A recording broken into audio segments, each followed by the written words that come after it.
Bienvenidos a esta presentación del libro El Hombre Sombra de Diego Munguía. Comunidad del Colegio de Bachilleres, plantel Nuevo Aragón, estamos ya en la recta final del tercer y último día de nuestra segunda feria de libro, precisamente del Colegio de Bachilleres, plantel Nuevo Aragón. Y en esta recta final tenemos la grata presencia de un Nobel pero prolífico escritor, oriundo de Nezahualcóyotl, paisano mío, claro. Orgullosa Neza sí progresa aquí en la mesa, que es Diego Munguía. Infelizmente ustedes no tienen el placer de conocerlo, por lo tanto voy a leer una breve semblanza sobre nuestro invitado. Diego Munguía nació un 18 de diciembre del 2002, ciertamente, como se nos comentaba, en Nezahualcóyotl, Estado de México. La literatura de nuestro invitado navega entre el horror, la ciencia ficción, la fantasía oscura, lo negro y el misterio. Es redactor de la revista Petroglifos. Su cuento, La Yegua, fue ganador del segundo lugar en el concurso Cuentos que Viven del año 2022. Su quehacer por la palabra escrita lo ha llevado a traducir varios textos al español para diversos foros web. Esta novela, intitulada El Hombre Sombra, es precisamente su primera obra publicada. Entonces, hoy hablemos de El Hombre Sombra. Pero antes, recibamos a nuestro invitado Diego Munguía con un fuerte y cálido aplauso. Bienvenido, Diego. Aplausos para nuestro bienvenido y cordialmente invitado siempre a esta comunidad.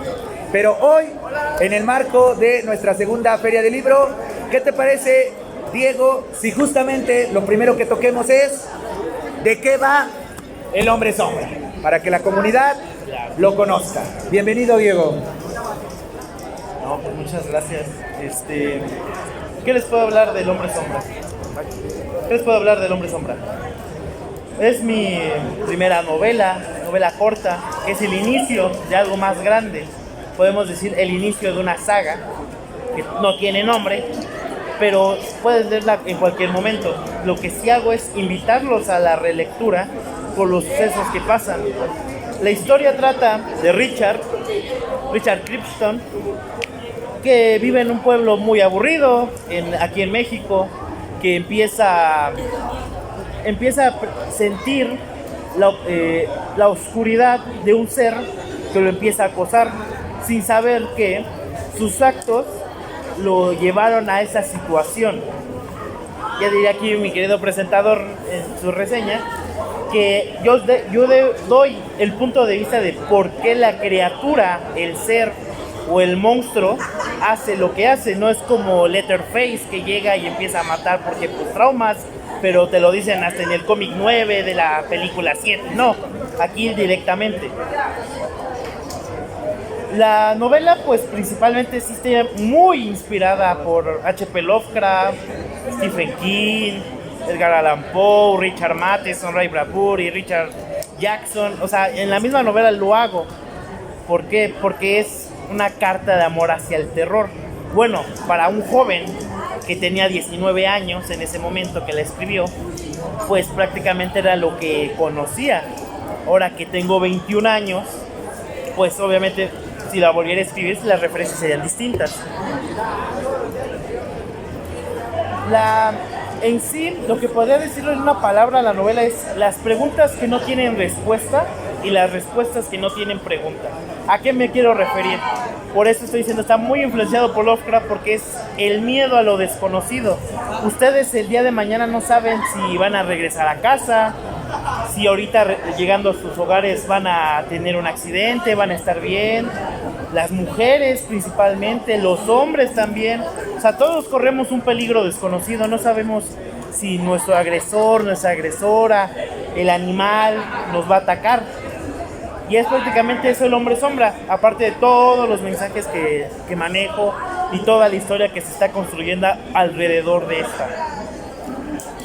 Excelente primer acercamiento a tu obra, Diego, y algo que siempre ha generado inquietud para quienes ya tenemos la fortuna de leer tu novela y que quienes las han reseñado, etcétera, es tú en este ejercicio ocioso que siempre tenemos los literatos, es en tú dónde encasillarías, en qué género y subgénero encasillarías el hombre sombra, porque ha habido un debate al respecto, varios críticos, varios comentaristas de tu novela la han encasillado en varios subgéneros, en varios géneros, y muchas veces ese contraste llama la atención. Por un lado habla muy bien de ti, porque generas ese debate en el gremio, pero para ti, que eres el autor y un experto también en estos temas, ¿tú en dónde marcarías? Si tuviéramos los casilleros, o haciendo una analogía con un cementerio de esos como el municipal de Nesa y demás, y quisieras tú meter el hombre sombra en uno de estos departamentos para cadáveres, ¿tú en dónde lo pondrías? ¿En el thriller psicológico o en qué? Ya no doy opciones para no contaminar la respuesta. Según tu percepción y según tu experiencia y según también tu intención al escribirla y publicarla, ¿qué género y subgénero representa el hombre sombra, Diego? Pues principalmente horror psicológico, porque pues juega con la perspectiva del lector y del protagonista. Y como subgénero creo que sí voy a darle la razón a los que me han dicho horror cósmico, porque no lo quería admitir, pero volviendo a leerla, volviendo a analizarla ya como una persona distinta, pues sí llega a encasillarse en ese lado del horror cósmico, pero no la típica de que, oh sí, un ser indefinible y se pone a describir la criatura, no. Clase rápida de horror cósmico o cosmicismo por H.P. Lovecraft. El cosmicismo es esa situación en que el humano se da cuenta que no es nada. O sea, no somos nada ante la infinitesidad del universo, que posiblemente existan cosas mucho peores que nosotros, o seres vivos que van allá más de nosotros. Posiblemente acá pues apenas estamos descubriendo la inteligencia artificial, ¿no? Pero en otro lado ya están con los viajes en el tiempo de mentes. O sea, eso es lo que plantea Lovecraft. Y pues sin querer pues está en el horror, en el hombre sombra, que la intención era pues prácticamente puro horror cósmico, pero pues se coló. Curiosamente el hombre sombra tiene tintes de Nyarlathotep. Para los que conozcan a H.P. Lovecraft pues ya saben quién es Nyarlathotep. Si no, pues se los dejo de tarea, porque la lectura es eso, conocer a otros autores. No se queden con Bukowski ni se queden con el libro de aquí de la escuela, ¿no? Conozcan otros autores, aunque sean clásicos. Pero sí, horror psicológico y horror cósmico. Esa es la situación. Tome nota de estas referencias y también de estas recomendaciones. Justamente el propósito de eventos como el que estamos haciendo aquí en el Colegio de Bachilleres Plantel Nuevo Aragón es eso: aproximarlos a autores, aproximarlos a títulos, tradiciones, perspectivas. Entonces justamente estas recomendaciones que nos está haciendo Diego, tomen nota, ¿no? Acaban de escuchar ciertos conceptos, investiguen algunos autores representativos de esas percepciones, de esos estilos, creadores de monstruos que han sido paradigmáticos en la cultura del horror, del terror, etc. Diego, la pregunta de los 64,000. ¿Cómo nació tu pasión y tu afición por el terror, al grado de que te haya motivado a tú querer escribir historias con estas temáticas? Bueno, todo empezó. Pues sí, todo empezó en la infancia. Creo que, aparte de la literatura, uno de mis grandes amores es el cine. Yo prácticamente me crié con el cine de terror clase B. La típica de terror bajo la tierra, la de Chucky, la de Hellraiser, los tomates asesinos. O sea, el concepto más estúpido hasta el más ingenioso, que puede ser un tomate a un asesino desde casa. Entonces, desde ahí empezó. Tenía que 6, 7 años cuando empecé a ver películas de terror. Mis queridos familiares tan responsables que me ponían películas en el Canal 5. Y empecé a amar las películas de terror. Ya cuando crecí, ya tuve mejor, quise saber más sobre el terror. Cuando empecé a ver en esos diálogos que nadie le pone atención al inicio de la película, basado en la historia de tal, me puse a investigar. Me di cuenta que muchas de mis películas favoritas están basadas en relatos, novelas. Ejemplo rápido, La Cosa de John Carpenter, que ya tuvo antes una adaptación en 1936. Es adaptación de un relato de ¿Quién anda ahí? De W.J. Campbell, si no me equivoco. Y yo lo leí y me fascinó, o sea, conocer desde la raíz la historia que tanto me gusta, me empezó a fascinar. Y empecé. Y no, cuando me di cuenta ya estaba rodeado de mis personajes del terror favoritos. Desde los clásicos, desde Michael Myers, Freddy Krueger, hasta los que ni conocen. O sea, ya hablando de literatura, del Golem de Praga, La Hiena de mi colega Daniel, y ahí está, que no lo voy a admitir, pues sí, me gustó su personaje. Charles Miles de Los 4-2, de Joe Hill, Nosferatu, para los que no entiendan la referencia. El terror ha estado en mí, prácticamente. Creo que sería muy difícil quitarme ya el terror en mi forma de expresar, porque el terror está en todos lados. Cuando hacen un examen, el estrés, la desesperación, y empieza el terror. La oscuridad, o sea, cada uno tiene sus pecados, tiene sus horrores, cosas que a uno le da vergüenza, pero para otros les va a dar terror. Yo les voy a decir, como se los he dicho a varios, a colegas y a gente que me ha leído, no hay concepto estúpido para generar el horror. Lo estúpido es no hacerlo. ¿Por qué? Porque en el caso de la yegua es un objeto, es un juguete maldito, pero no es la muñeca, no es la típica muñeca que te va a matar, que va a tener un cuchillo. Hay que jugar con esa perturbación que puede generar un objeto de madera, porque seamos sinceros, los muñecos de madera sí dan cosas, no me van a dejar mentir, de que están así, o no están bien tallados, o ya están muy viejos y ya tienen polillas, gusanos, y hay que jugar con ese concepto. Que la persona que le tiene miedo a los insectos, meterla ahí, alguna fobia que nadie conozca, pero el que le está leyendo diga, ay cabrón, aquí, porque está aquí. O sea, de algo tan sencillo se puede generar un horror que puede espantar a más de una persona. Interesante tu relación con el horror y obviamente es importante porque evidencias nuestra generación. O sea, si tú y yo coincidimos en haber nacido, en mi caso, finales de los 80, tú principios de los 90, nos llevamos unos cuantos años, y es una gran diferencia entre nuestra generación y la generación que nos está escuchando y viendo ahorita frente a nosotros, porque ellos tienen una ventaja que nosotros no tuvimos, que son las plataformas. Tú literalmente puedes poner en el buscador de Netflix, Amazon, Max y todas estas plataformas de streaming que existen, o hasta el mismo YouTube, y van a tener casi a la carta, ¿no? Es decir, como comida a la carta. ¿Qué quieres ver? Y eso te doy. ¿Quieres terror? Y comienzan a ponerte hasta las clasificaciones. Y como te interesó tal película, te llevan a otra y así sucesivamente. Nosotros no.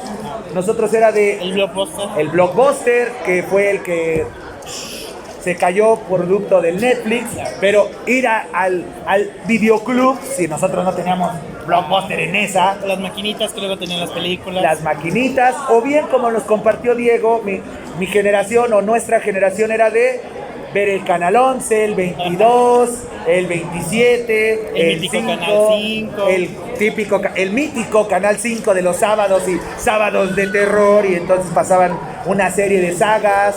El Canal 40 en algún momento tuvo, antes de que lo secuestrara TV Azteca, pero cuando tuvo su momento en sus inicios, había películas de terror que pasaban en la noche. Claro. Por eso aquí no están tus papás, pero digno de hablar con ellos de, a ver, señores, ¿Dónde estaban? Donde cuando el pequeño Diego Munguía, en vez de estar ya dormido, estaba ahí arrumbándose. El canal 40 era mi Golden.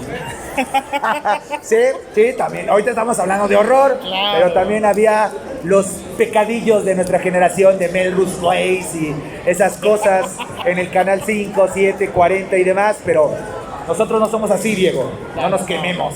Entonces, eso es importante, justamente para que valoren lo que ustedes tienen hoy, jóvenes que tienen al alcance de sus manos libros, documentales, series, animes, películas, a su gusto y contentillo.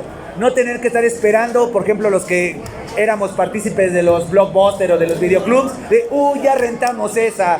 Y entonces estar esperando y todos los días estar acercándose, y ya la devolvieron, o la regresó rota, no la regresó, es decir, la devolvió al videoclub sin regresarla, entonces uno con su máquina, regresándola, o ya si tenías videocasetera. No, joven, hay que importarla. O si solicitabas, oiga, la nueva producción de tal director y demás, como bien dice Diego, hay que importarla. Si me espera, o hay que ir, ¿no? Cuando íbamos al mix-up, claro, cuando estaba iniciando, y no, de importación, y déjame el 50, 60, 70%, y no me comprometo a traerla. Claro. Y después, es región 1, no la agarra nuestro DVD. Esas cosas que estamos chavorrujeando, pero es algo que justamente es la base fundamental de esto. Una obra como El Hombre Sombra nace así, esas inquietudes, esos intereses, esas anécdotas de infancia. Ahorita que justamente estamos hablando a lo largo de estas conversaciones, esta charla con nuestros invitados, de estar rememorando el origen, el oficio del escritor, como hace unas horas estábamos hablando con Raúl Solís. Aquí está justamente Diego Munguía compartiéndonos cómo nació ese interés, y ese interés poco a poco lo llevó a decirse, ¿y por qué yo no? ¿Por qué yo no voy a escribir una obra como la de estos maestros, ya sea de los guiones de películas o los grandes autores a lo largo de la historia, ¿no? Un Bradbury, un Stephen King, su hijo, Joe Hill, ese tipo de situaciones y demás. Otro aspecto que yo destaco justamente de tu novela El Hombre Sombra es ese guiño que no peca en lo moralino, para nada El Hombre Sombra va a ser una historia moralina, pero que sí deja un mensaje entre líneas de qué pasa cuando no haces lo correcto. ¿Tú qué piensas de esta decisión que tomaste de, en un texto terrorífico, meter ese guiño, ese mensaje social, por llamarle de alguna manera? Que el personaje,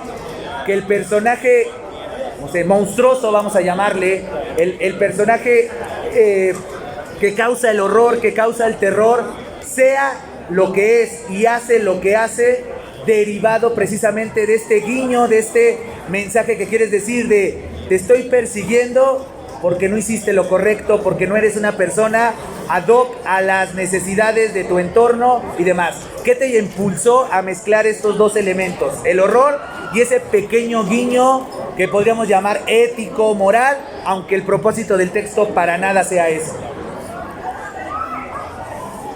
Pues bueno, aparte de que lo necesito para la secuela, lo necesito vivo para otras historias. Como ya les dije, la historia pues, es el conjunto de otras que va a llegar a coincidir una novela más grande. Creo que fue por una frase que tanto me dicen y me lo decía siempre mi padre, que estamos aquí por un motivo. Y dije, qué buena está eso.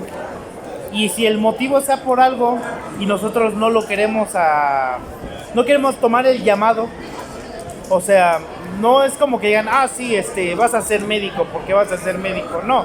O sea, en el sentido de que nosotros... No, voy a quitar el ejemplo que les voy a poner. Les voy a poner yo mi ejemplo. Yo pensé que no iba a estar aquí con un libro. La verdad, a su edad yo estaba aquí yendo los sábados, cada sábado aquí al Teatro de Aragón, a hacer mis cursos del guión. Yo quería ser director. Como Guillermo del Toro, Alfonso Cuarón, nadie quiere Iñárritu.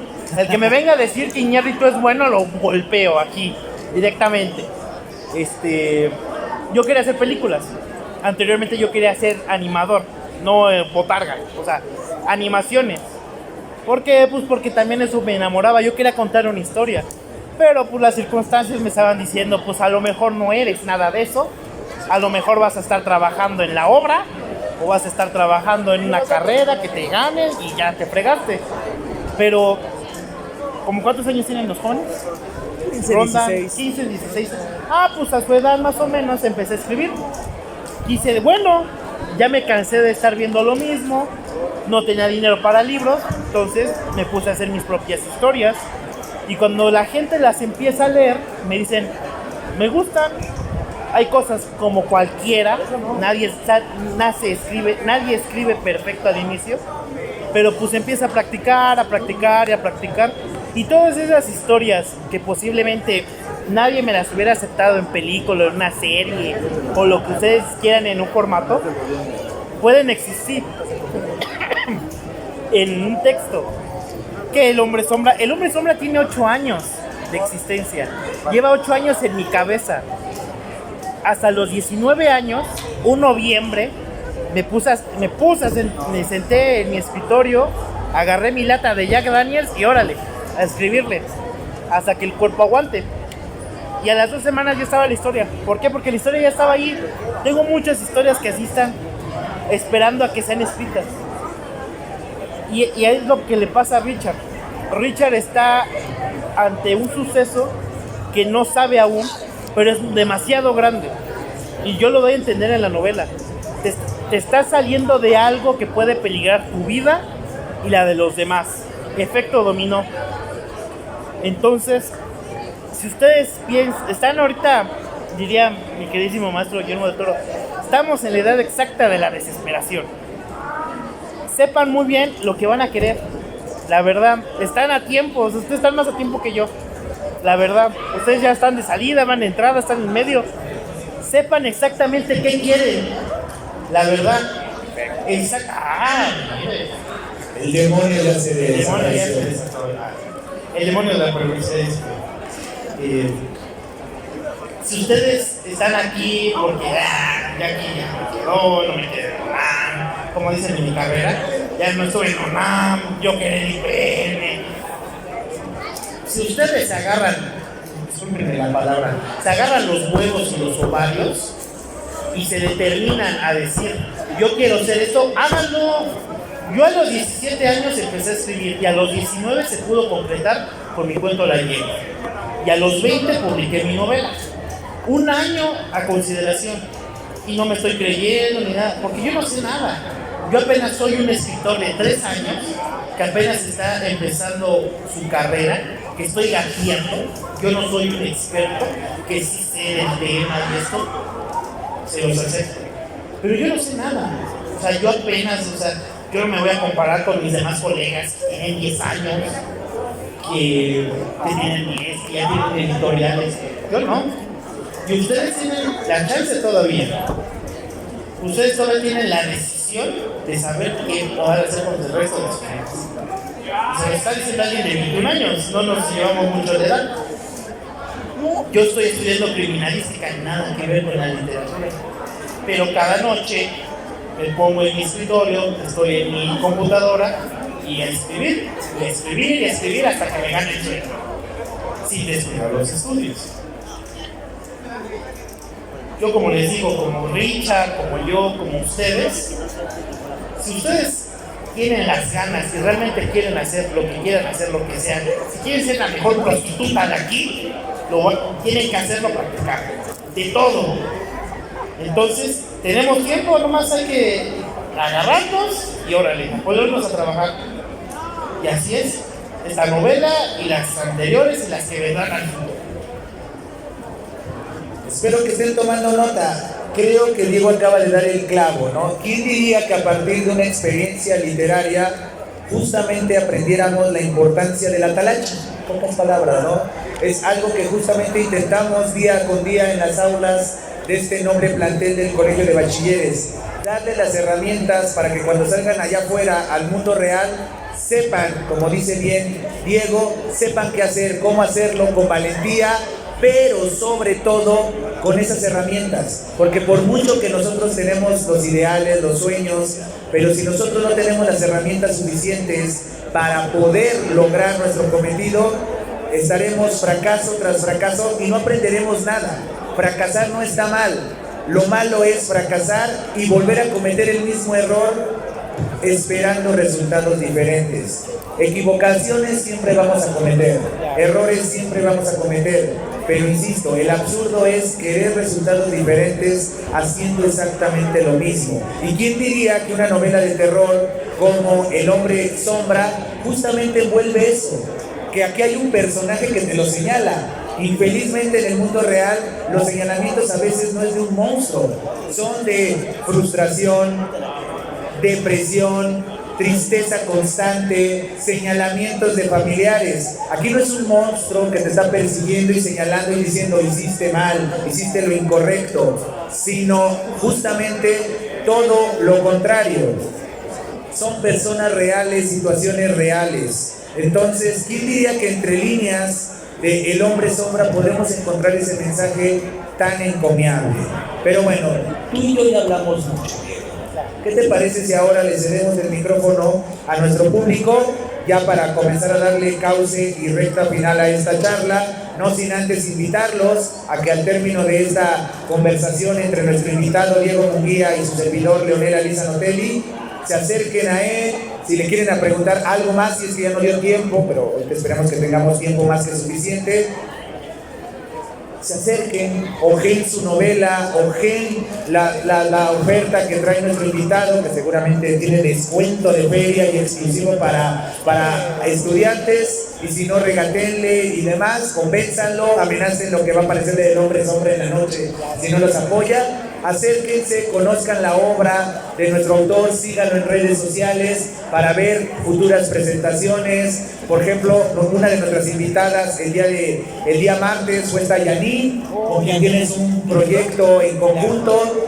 Si les llamó la atención el estilo de Yanin y les está llamando la atención de Diego Munguía, pues felizmente están haciendo un proyecto en conjunto que espero que pronto salga a la luz, porque lo merecen. Ambos son escritores jóvenes pero muy muy talentosos. Entonces, comunidad del Colegio de Bachilleres, alguna pregunta que quieran saber, ya sea específicamente del Hombre Sombra, de la experiencia que tiene Diego Munguía de estar escribiendo, o de este interés que tiene por el horror y el terror, alguna pregunta, aprovéchenlo. Diego no está todos los días con nosotros. Una pregunta sobre su obra, sobre los temas que maneja, sobre su proceso creativo, algo que le quieran preguntar a Diego Munguía, este es el momento. Levantad la mano, por favor. Nada, nadie. Les va a aparecer El Hombre Sombra saliendo de aquí si no preguntan. Y créanme, no les va a gustar. ¿Preguntas, comentarios, algo? Por favor. Nombre y pregunta, por favor. Mi nombre es Jean. Mi pregunta básicamente es, ya nos explicó por qué le gusta el terror, pero si no hubiera desarrollado ese gusto hacia el horror, el terror, como le quiera llamar, ¿qué hubiera preferido escribir? Muchísimas gracias. Creo que si no hubiera desarrollado el gustito por el terror, creo que sin duda fuera la ciencia ficción. Le tengo una afinidad bastante agradable. Creo que voy a culpar al clásico, mi padre de Isaac Asimov, Ray Bradbury y la literatura de cuentos rusos, que me encanta la ciencia ficción. ¿Por qué? Porque roza con eso del terror. Ahorita actualmente con las inteligencias artificiales, con los avances, a mí me da mucho miedo. Sinceramente, me da mucho miedo. Y creo que si yo hubiera manejado más, si hubiera leído más ciencia ficción, posiblemente me hubiera conocido mejor por ciencia ficción. Perfecto. ¿Respondido a la pregunta? ¿Alguien más? Antes de que demos por terminada esta charla con Diego Munguía. Yo más digo porque voy a dar un obsequio, que respondan más preguntas. Por favor, si gusta acercarse aquí para que podamos escuchar, porque aunque ustedes no lo crean, estemos acá. Por favor, nombre y pregunta. ¿Cuál ya está prendido? Ya está prendido. Nada más suba el interruptor y ya.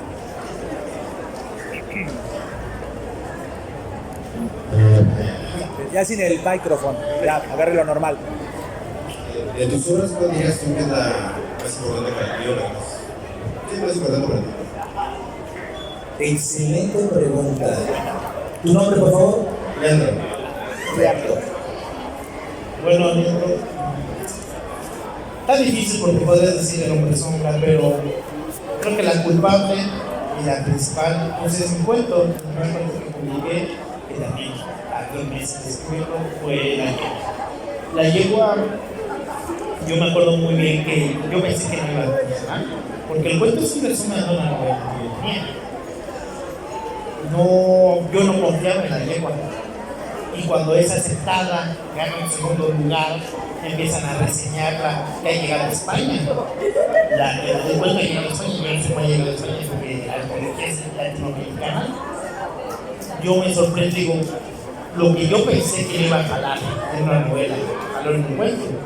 Y si hay gente que me ha dicho, ¿qué pasó? ¿Vas a seguir? ¿Vas a hacer una secuela? ¿O vas a extender la historia? Pues posiblemente esa es la señal de que la yegua tenga una segunda vida como una novela o una extensión del cuento.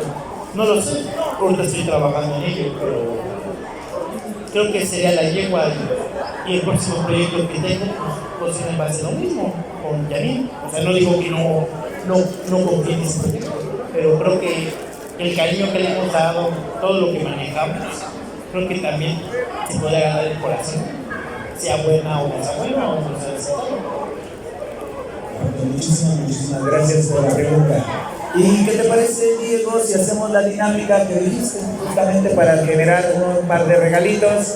Porque ya hay 2 opciones bastante cercanas a nosotros que podrían ser acreedores. ¿Cuál va a ser la dinámica, Diego? Bueno, pues voy a hacer 2 preguntas para los que pusieron atención. Pues la primera y la segunda. Porque pues ya vi que no va a ser.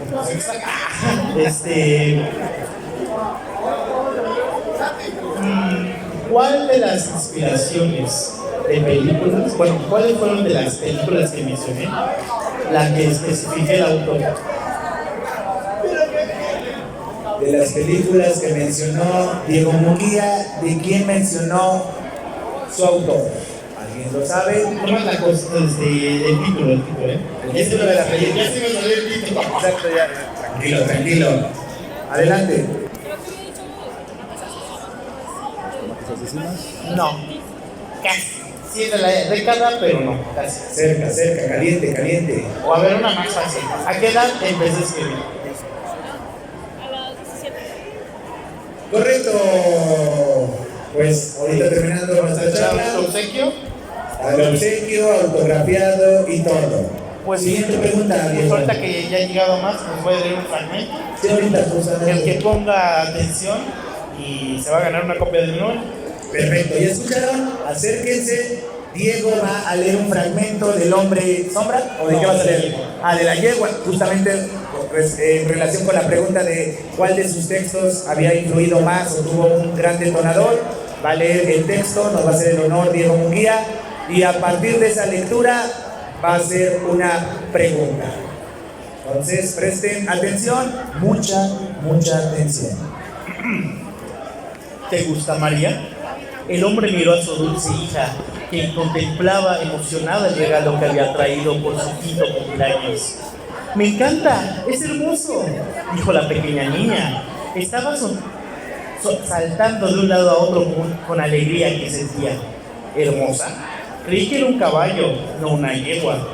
Su madre le dedicó una sonrisa de cariño. El padre de familia abrazó por la cintura a su amada esposa para ver a ambos la alegría que tenía su hija por su regalo.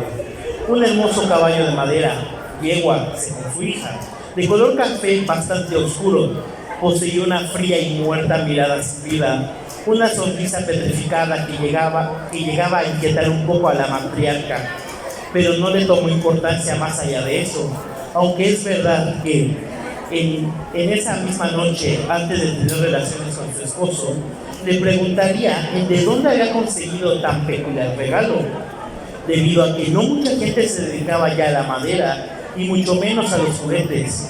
Los pocos que lo hacían aún hacían esas hermosas piezas de arte, se encuentran a miles de kilómetros de la ciudad, en los campos, en los ranchos donde los abuelos con achaques iban ahí a morir. Cuando regresaba del trabajo, encontré una tienda escondida en las calles Jackson y Glorieta de Petróleos. Me atendió un amable abuelo que me ofreció a 55 pesos. ¿55 pesos?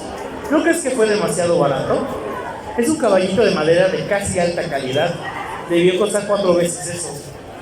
Eso mismo le dije, pero me dijo que me lo llevara por ese precio o se lo daría el que entrara después de mí, cosa que no le creí, ya que parecía que no iba gente desde hace mucho tiempo.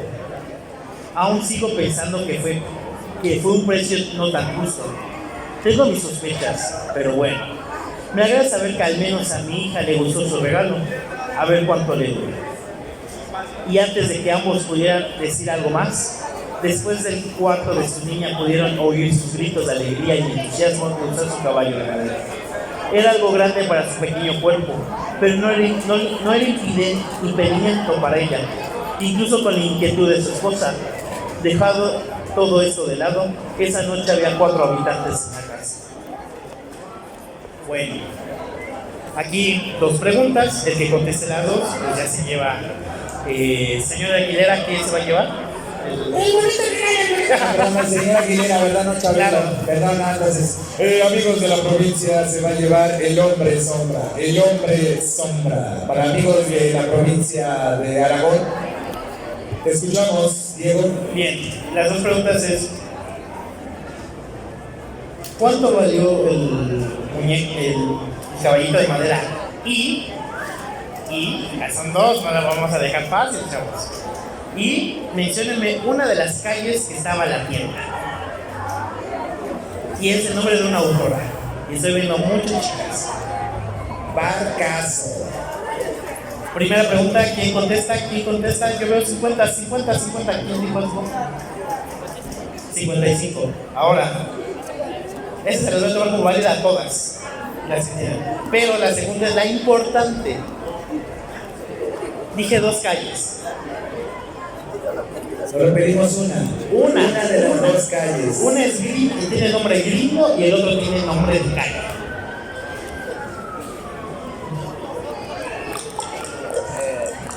Robaste eso. ¿Pasamos otra? ¿Tienen otra? Va. No mencioné los nombres, entonces mencióneme una característica del caballo de madera.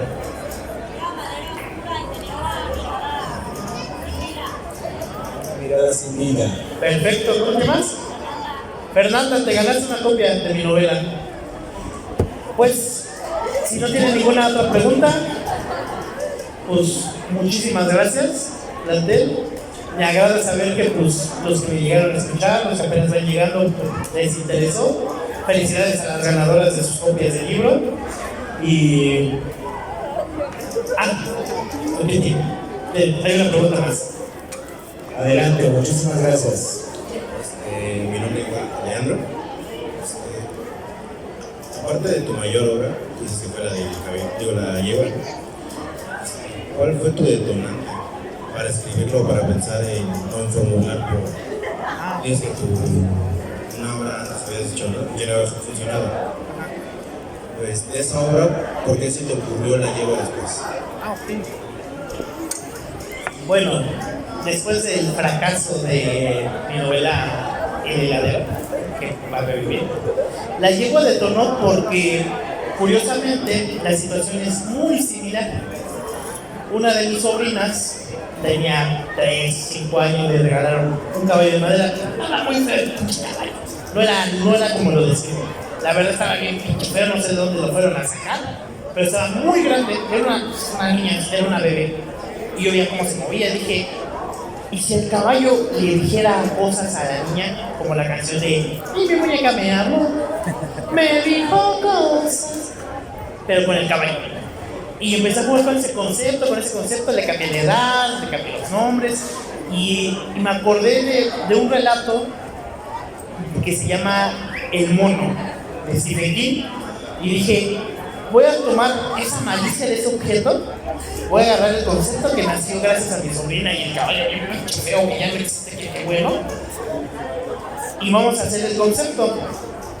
La idea original era que el caballo estuviera atormentando, o sea, ¿Sí ubican la pata de mono de WWE? Pues, si no, pues, ya que aquí el queridísimo maestro se la hace que como reseña. Referencia a Simpson, ¿recuerdan la casita del horror que le piden el deseo a la mano y... Homero Simpson, ¿qué dice? Quiero un sándwich de pavo con sin orilla y pan de centeno. Y no quiero convertirme en un pavo, ni quiero maldiciones de pavo, ni que esté relacionado a pavo. Sale el sándwich y el sándwich está casi perfecto, además el pavo es así. Bueno, después de la referencia tan boomer, nació La Yegua. La Yegua era una novela de 150 páginas. No me la aceptaron en ningún lado. Dije, La Yegua no es para nadie. Y dije, pues vamos a agarrar esos elementos que me gustaron en cada capítulo, porque tiene 20 capítulos la novela, y están plasmados en este cuento. La Yegua prácticamente nació porque no quise enviar a mi sobrina como un caballero. Muchísimas gracias. Pues bueno, Diego, antes de despedirnos, ¿quisieras agregar algo más? Pues a los que les interese conseguir ahorita mi novela, que está a 100 pesos, pues me pueden contactar por mis redes sociales, por mi Facebook de Munguía, Instagram, Mor-Día55, mi canal de YouTube, Moria55, que está medio muerto, pero pues ya vamos a regresar con reseñas. Y mi Twitter, no tengo nada malo, para los que me quieran ver mal, que es t.a.munguía. Bueno, el arroba es el índice, perdón. Yo estoy con otras cosas. Es que también tengo 21, pero pues todo es mucho raro, o sea, soy un viejito con 21 años. Y pues si les interesa saber más, si les interesa conseguir la antología, que aquí entre nos, este libro no está en físico, yo lo mandé a hacer especialmente para las preguntas, no me vean mal, yo quise hacer un buen detalle. El que lo quiera leer en digital, acérquense a mí, me dan su correo, se los mando, y por las redes sociales, si lo quieren, pues me dan su reseña, yo lo publico en mis muros, y pues ya. Sea buena o mala, aquí se acepta de todo. Me han dicho hasta de que me voy a morir porque escribí mi novela, así que pues ustedes están abiertos a buenos o malos comentarios. Entonces, tomen nota de las redes sociales, o si no se alcanzó a escuchar o alguna situación, ahorita aquí en la mesa que están ocupando dos grandes expositoras que se pueden acercar, justamente aquí a mi derecha va a estar sentado el buen Diego Munguía con ejemplares de su novela. Acérquense quienes fueron ganadores, o mejor dicho, ganadoras de los dos ejemplares, acérquense a esta mesa que está ocupando nuestras bellas asistentes de Diego Munguía, que las trajo él por lo visto, porque están ocupando su mesa. Pues pueden acercar a la mesa que está aquí, pegada a la que estamos nosotros, para conversar con él, platicar con él, preguntarle, tal vez no se atrevieron por falta de tiempo, por timidez o lo que sea. Acérquense con toda la confianza a Diego Munguía. Y las dos ganadoras, por favor, pónganse de pie y aproxímense a la mesa. Infinitas gracias, Diego, por haber aceptado la invitación en el marco de la segunda Feria del Libro del Colegio de Bachilleres Plantel Nuevo Aragón. No, muchísimas gracias. Pero de verdad, gracias a todos los que me escucharon, los que estuvieron aquí las colegas, poetas, al colega, escritor, maestro, que espero pues si les concure, que les hagan buenas preguntas, digan, se fueron, vamos a hacer preguntas otra vez. Y pues, muchas gracias, bonita noche, y recuerden, tienen un chingo de tiempo, nomás es cosa de que lo hagan. Agarren sus ovarios, sus huevos, háganlo. Excelente recomendación. Pues infinitas gracias, y despidamos a nuestro invitado Diego Munguía con un merecido y fuerte, cálido aplauso. Felicidades y muchísimas gracias, Diego, por todo.